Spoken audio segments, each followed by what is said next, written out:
This is a story of the persistence of life. It is a story of endurance and how we can all learn from nature during these rough times. Since March of 2020, the world has been hit hard by a pandemic that spread like wildfire across the globe.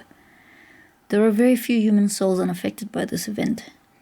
Many are experiencing harder times than others, and some are very unsure of the future.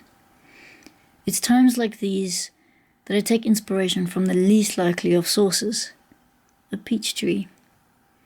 Many years back, about 10 or so, I ate a peach while strolling around in my garden, after which I threw the pip on the ground and walked away.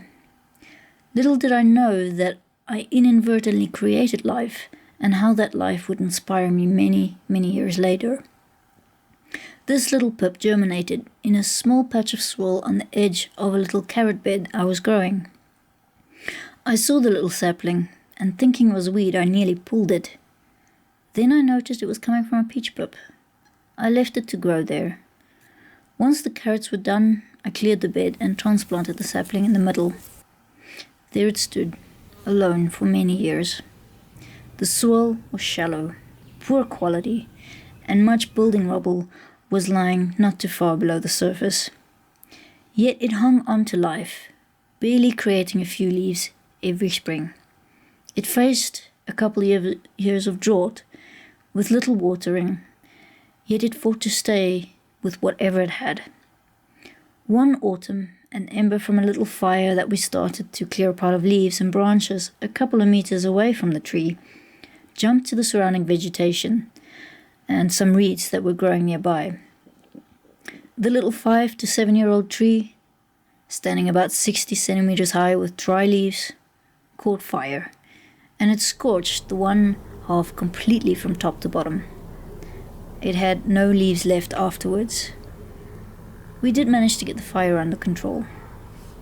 I was not hopeful that the little plant would make it through the winter, as it looked like nothing more than a burnt stick.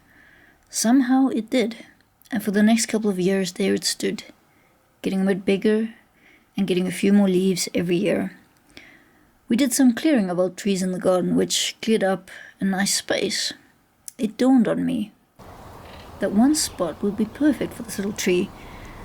Until then I had paid little attention to it, but in the back of my mind it had made an impression.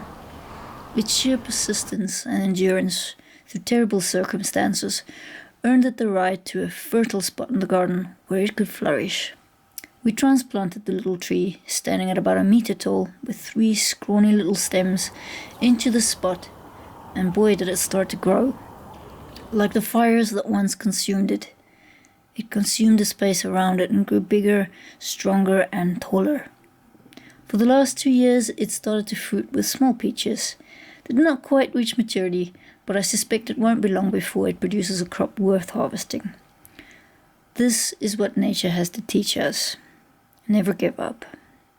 Hold on when things get tough. Circumstances could get better in the future, and opportunities to grow might come along when you least expect them.